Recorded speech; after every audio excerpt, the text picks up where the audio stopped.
Hello everyone. I am Stephanie. I'm Miss Cameroon Germany 2024. I used to be Miss from Germany 2022, and I just decided that, you know what, it's time for me to sit down on the couch and just talk about what I like talking about, and it's pageantry. Why pageantry? You'll find out in a while, or you find out in a few minutes to come. But the thing is, one thing I've realized about me is that if there's something that I can talk about from now to tomorrow, it's pageantry. In fact, I call myself the self-proclaimed pageant encyclopedia, because I watch pageants, I eat and breathe pageants. So I just said, what's the best thing to do? Why don't I just sit on the couch and just talk about all things pageantry? And because there's so many misconceptions that people have about pageants. So I think it's time for us to discuss this. When it comes to having guests over, don't worry about that. You guys can always, write down in the comments or send me a DM for the kind of guests that you want. Not just pageant related guests, but I think there's so many relations between the beauty pageant world and the modeling world and the business world, in fact, and the real world. And there are so many misconceptions that people have about pageantry that we have to talk about. So if you have any guests that you would like, just let me know and we'll invite them over. So for today, since today is episode 1, I'm going to do something that most of you have probably done when you go and get a job, right? Doing your job interviews always ask you, tell me about yourself. So today, I'm going to tell you about me. And this is the only platform that I can just freely talk about myself. So sit back and listen to me, so self-monologue about myself, right? Anyway, so if you've not heard from the beginning, I'm Stephanie. And I started pageantry, I would say 2 years ago. If we're being honest, actually not 2 years ago. I started pageantry in the 2010s. The exact year, I have no idea, but I remember I was pretty young. I was in Form 5 when I first represented my school, Queen of the Rosary College, Okoyong. Shout out to Queen of the Rosary College, Okoyong, the first ever girls' school in Cameroon, the best virgin school in Cameroon. Go and fight with your mom, go and fight with your dad, but that's the truth. That's another story for another day. But anyways, so in Form 5, I was nominated to represent my school at the... So I think it was like a competition in Marktführer or something, but I was nominated to be the Miss Curiosity that will represent. Mind you, at that time, I had not yet won my school competition. I had not won. I was just invited. I was just nominated. I was like, okay. I was really scared. And during that time, I had no idea what the foundation was. The only thing, kind of makeup that we had was literally just white powder and lip gloss. White powder and lip gloss. So just put on some white powder on my face. If I have the photo, I wish I have the photo to post somewhere. But then I just have my white powder, my lip gloss, and then during that time we also had like a mister that I had to compete with. So, and it was a girls' school, so there was a girl, they dressed her up as a guy, she was a mister, we worked together. But we did not win the competition because I think it was like just not about the pageant marks. It was not just about the Miss competition points, but also everything else was taken into consideration. So the quiz, dancing, and unfortunately we did not win. But it was a pretty great experience. And after that, I thought to myself, okay, this is nice. And then in lower seats, I was nominated to compete for Miss Curiosity. So that's the Miss of my school. I was like, okay. I mean, I was pretty excited, but it was nerve-wracking because, it's like being the most beautiful girl in your school, and the winner gets a mirror in their dormitory, and we really wanted a mirror because it's a boarding school and it's like a military camp, so you do have access to things like mirrors and everything. So I was like, okay, everyone is depending on me. I guess that's what I felt like during that period. So the future of the school is in my hands. The future of my house is in my hands. And the house that I was in was, we call it houses because it was like Lord's house, Mount Carmel house, Fatima house. And the particular house that I was in, they called us show. It means we were very pompous. It means we loved showing off. So if we did not win that, it would be a slap in the face because we just always like to show off and everything. So I was like, okay, I had to win this. Then I went in for the competition and I won. So that was my first experience in pageantry. And then fast forward, I just forgot about pageantry, went to uni, was the awkward shy girl who is from a girls' school at uni. And then I moved to Germany.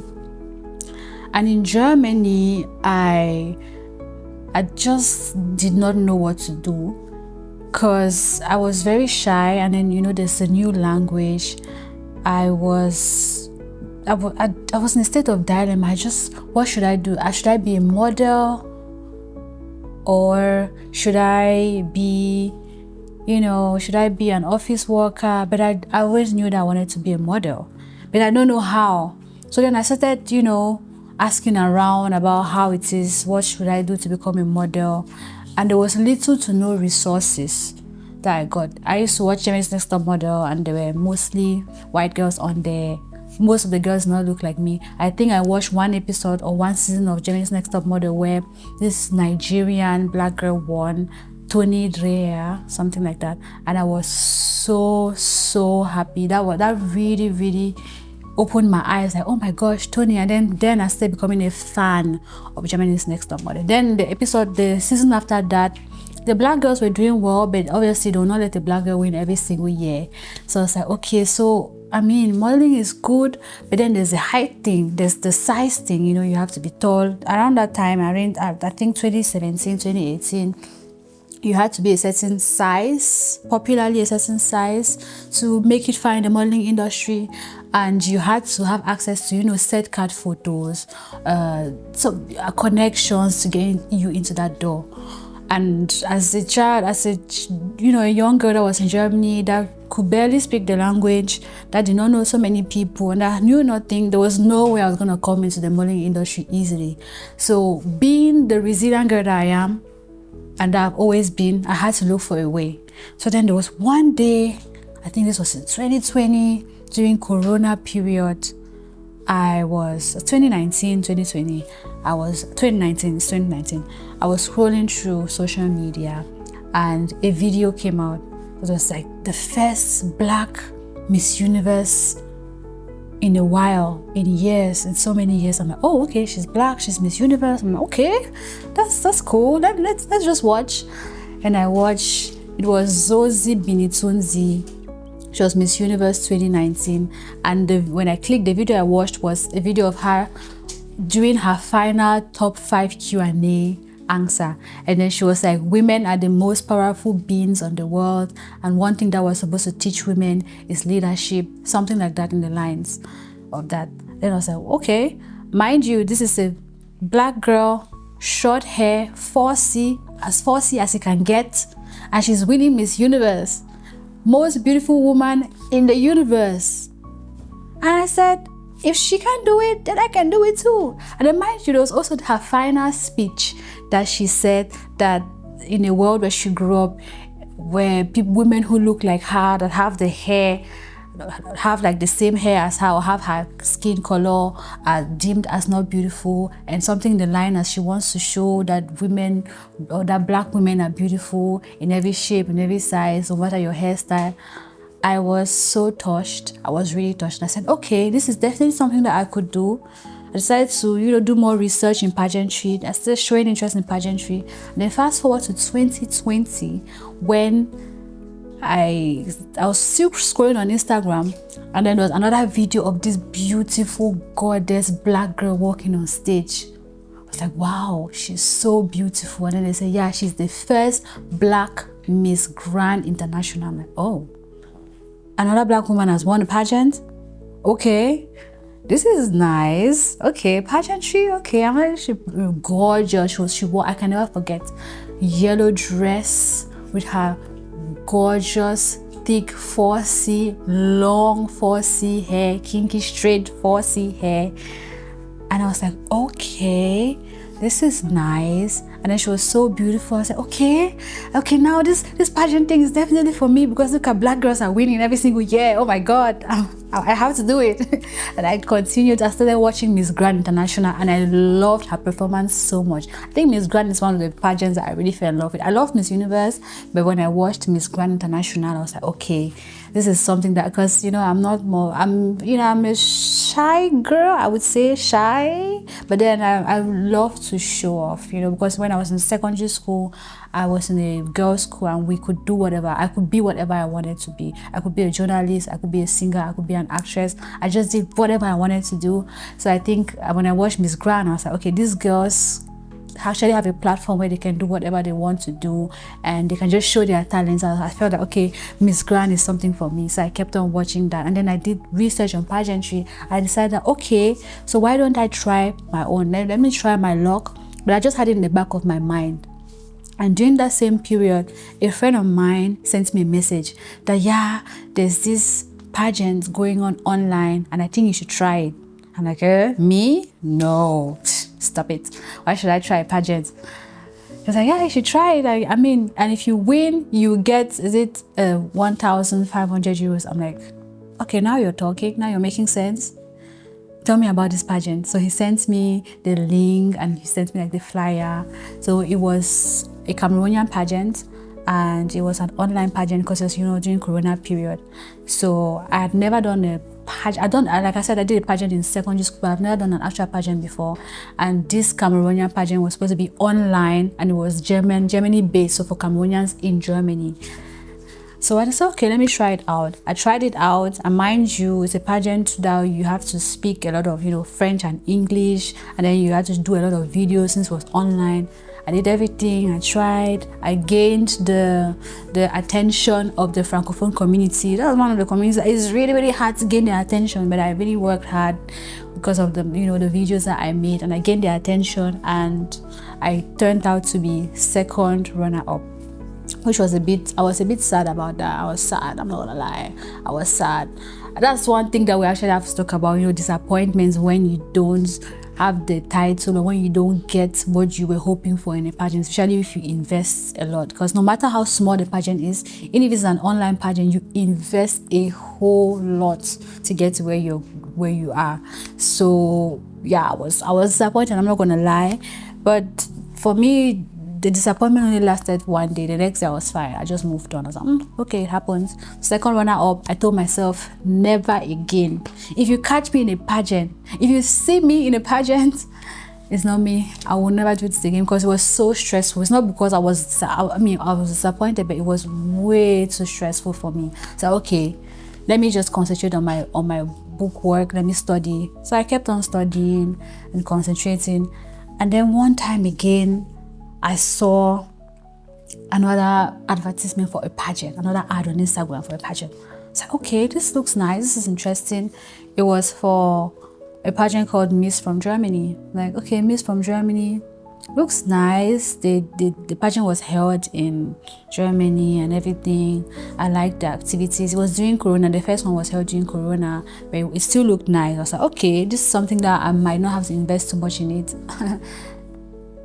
I thought wrong, but anyways, I tried, and the whole pageant experience was amazing. I met some amazing people whom I'm still in contact with, whom are doing amazing things, and I became Vice Miss from Germany, and I was crowned Miss Planet Germany. Oh, that was also really nice. And in the beginning, to be honest, I really, really wanted to win that pageant, because it was my second try, and I invested so much in that pageant. Everything went wrong during my preparation for that pageant. Every single thing went wrong, but through God and through hard work and through destiny, I still at least I got the title. Not everybody goes to the pageant and gets a title, so I was literally my disappointment lasted for like a few minutes, and then afterwards I was like, oh, okay, let me just manage what I have. Then was crowned Miss Planet Germany, went to Uganda, and then another stuff happened there again, where I could not compete as planned because the pageant did not even hold, even though we went there for the actual pageant. That one I was disappointed. I was disappointed for a long time, because we really went there, but we didn't even have a chance to compete. It's not like you went to a pageant and then you competed, but then you did not go far. But you traveled all the way, hours and hours and hours away to a country to compete in the pageant, but then you did not make it. That was heartbreaking. But I did not give up. I was like, okay, no worries. I came back and had to work my way up and had to, you know, just organize myself and come back into daily life. It wasn't easy, to be honest. And after that, in 2020, I also said, okay, never again. I'm not doing pageants again. That's all. Please, that's all. Fast forward to 2 years later, I was scrolling through Instagram once again, and I saw another flyer for, oh, we're looking for the first Miss Cameroon Germany. I'm like, okay, Miss Cameroon Germany. The winner will go to Miss Cameroon, and mind you, Miss Cameroon has the license for Miss Universe and Miss World Cameroon. So I was like, okay, I've always wanted to, you know, the dream of every young girl who does pageants is to one day compete at Miss Universe. I was like, okay, if I try this out and I win, hopefully I can, you know, have support to go to Miss Cameroon, because I've always had that in the back of my mind to go to Miss Universe or one of these pageants. And then I competed at Miss Cameroon Germany, and yeah, the rest is history. I actually won the crown, but sadly we don't yet know if we'll be going to Miss Cameroon or whichever pageant we'll be going for. But to be honest, I'm not sad about not going to a pageant for now, because, you know, after competing for a pageant, there's the fatigue that you go through. I'm still trying to kind of take everything in, you know, calm down. So I'm not mad about taking this year off in pageantry and everything. So that's my story. That's how I got into pageant. And one thing that this story really has taught me, when I look back at how I first started, and even when I watch my videos of when I started pageantry, to be honest, I've had to delete some of those videos, because oh my god, the look, the hair, the makeup, everything was so weird, and everything was so amateur, so beginner. And just to see how I started, mind you, when I started pageants, especially when I was training for Miss from Germany, I used to work at Aldi I used to do my house building at Aldi. So when I used to have late or night shifts, and when all my colleagues were, you know, in the store attending to customers, and I'm doing break, I would put my camera on the floor with my huge lager shoes and my ID uniform. I'll be practicing my walk up and down in the office area at ID, or let's say outside. I'll be practicing my walk outside in front of the house. And it's just the amount of work I put into learn, even when it comes to learning how to, you know, walk the runway or catwalk skills. One of the things that I'm so proud of myself for is how much I invested in learning how to catwalk. I'm not perfect yet. I still have to learn more and more and more, because I believe that if you have a skill and if you want to be good at what you do, you have to keep working on it. But obviously I will not be, you know, doing my catwalk every single day the way I used to do last time or in years back, because I had no clue about how it went or how it works. But I used to train my catwalk every single day, morning, afternoon, evening. Sometimes I'll stay up to 4 a.m. in my room walking up and down. Thank God I'm on the first floor, so there's nobody below me, because I'm sure if I had neighbors downstairs, they would literally knock on my door and be like, girl, come on now, come on, why are you walking up and down? Are you a monitoring spirit or something like that? But I would walk and walk and walk, and I saw that I was improving, and people were actually saying, oh yeah, you're improving, like, oh, you're getting better. And that really resonated with me. It made me really proud. It made me more confident in myself, because I knew that I've been working on myself. And during that period of Miss from Germany, like, nobody could tell me anything, right? I could accept criticism, but I knew who I was, because I was confident in how much practice and how much work I've put in. And that's when I realized the importance of practicing, the importance of rehearsing, the importance of investing in yourself and investing in what you want to do, and not just showing up to a place without at least rehearsing prior, because the confidence that it gives you is out of this world. There's fellow candidates that were also there, but then they had never, to be honest, I don't blame them, because there are no resources online. You have to go the extra mile to get access to resources. So I don't blame them at all. But for me, what I did was I checked out Miss World Cameroon at that time, because she was in the top 30. So I checked out her coach, and then I contacted her coach, and then the guy was so nice, and he was like, okay, I know you're a student and you don't have much, but we can work something out. Shout out to Fuzi, shout out to the Confidential team, and he was helping me. Like every single week we'll have classes, and apart from those classes, I would be practicing every single day, and I'll be sending him videos for him to evaluate my work and give me tips, and he would tell me, okay, this time you work like this, maybe you can change this and change that, and I will make sure that I will not sleep until I fix what he has asked me to fix, and I'll send it. And then, because I feel like I'm a perfectionist, I really want to, if I'm learning something, I want positive feedback. I want to know that I'm improving. So when he gives me tips, I'll make sure that I fix it and then send the videos back to him, and then he'll be like, okay, now it works. So I'm super happy that I was able to do that. It's just that was, that's something that I did, but many people don't know that they can do that. And I don't think that people that are coming, or the young girls that are coming, should have to go through that kind of hard work, or should have to spend 2 years and then something they can learn for 6 months, to be honest. So that's why I'm doing this podcast, so that I can, put all the know-how that I have about pageantry, about modeling. And, you have like a diary.